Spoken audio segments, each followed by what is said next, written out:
Blessure de Pedri, optimisme malgré l'absence à venir. La quête historique de Lewandowski, Barcelone vibre à l'aube d'une fin de saison épique. José Melro, ascension fulgurante d'une pépite portugaise vers les sommets européens.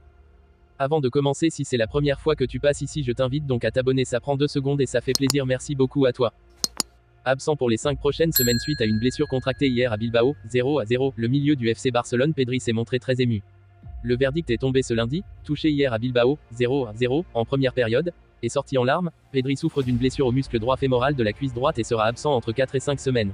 Encore une rechute pour le petit milieu de terrain, qui a pourtant suivi un régime très strict afin que ce genre de pépins ne se reproduise plus.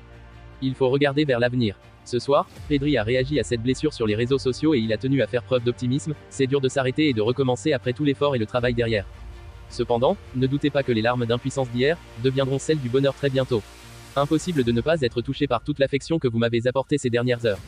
Pour vous, le staff, ceux qui m'entourent et pour moi-même, il faut regarder vers l'avenir. Il nous reste encore beaucoup de joie à partager. Sommi. Pour résumer, le milieu du FC Barcelone Pedri est sorti en larmes hier, après sa blessure au muscle droit fémoral de la cuisse droite. Il sera absent entre 4 et 5 semaines mais veut positiver, reboosté par tous les messages de soutien qu'il a reçus. En cette phase décisive de la saison, le camp nous vibre au rythme de l'excitation et de l'anticipation, alors que Robert Lewandowski, le virtuose des filets, aspire à immortaliser son nom dans la prestigieuse histoire du FC Barcelone. La quête acharnée du record établi en 1978 par Mario Kempes confère une aura envoûtante à chaque rencontre à venir, transformant le stade en un théâtre de rêve et d'ambition.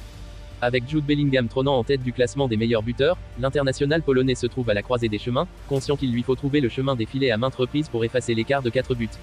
La suspension anticipée de Bellingham offre à Lewandowski une fenêtre d'opportunité en or, une chance précieuse de grappiller du terrain dans cette course effrénée vers le titre de meilleur buteur de la Liga.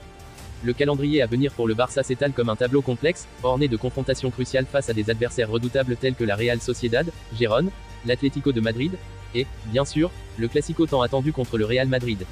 Chacun de ces duels s'annonce comme un véritable examen de passage pour Lewandowski, appelé à dévoiler toute sa classe et son instinct de buteur dans des rencontres à l'enjeu démesuré. Les supporters catalans, en ébullition, se laissent emporter par l'espoir fervent que Lewandowski saura insuffler une nouvelle énergie, une dynamique transcendante à l'équipe dans cette période cruciale.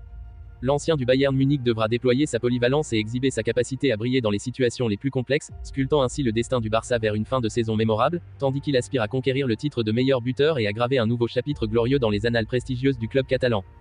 Encore peu connu du grand public, l'attaquant des U23 du Benfica, José Melro, figure dans les sommets du classement des buteurs en Liga Revelação, et suscite déjà l'intérêt de certains grands clubs européens. Il possède un parcours unique en son genre.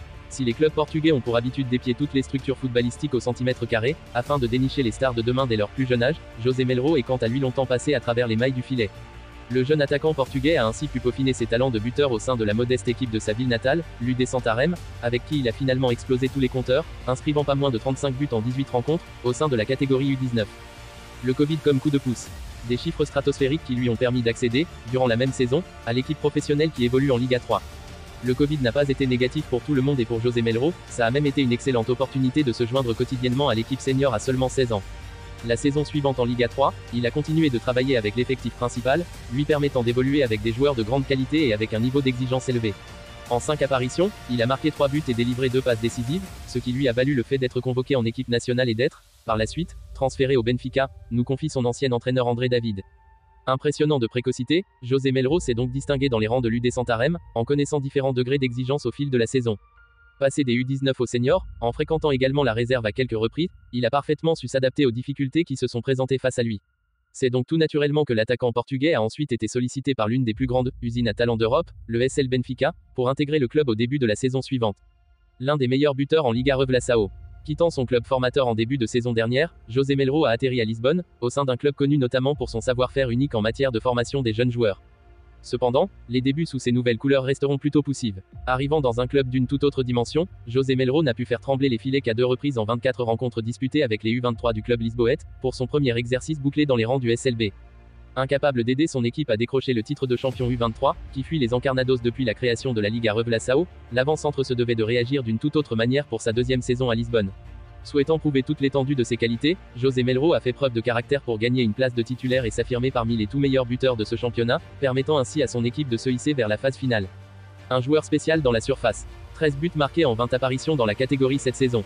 Des statistiques remarquables pour José Melro, sur lesquelles André David s'est exprimé. C'est un pur attaquant, un joueur spécial dans la surface, dont la manière de bouger sans le ballon et l'habileté à profiter des espaces font de lui un tueur, nous a-t-il confié au sujet du jeune attaquant, qui serait notamment sur les tablettes du FC Barcelone suite à ses récentes prouesses. Une évolution express pour ce jeune talent, passé de l'UD Santarém aux convoitises venues des plus grands clubs étrangers en seulement quelques mois. Reste à savoir de quoi l'avenir sera fait pour le prometteur José Melro, qui pourrait nous réserver encore bien des surprises.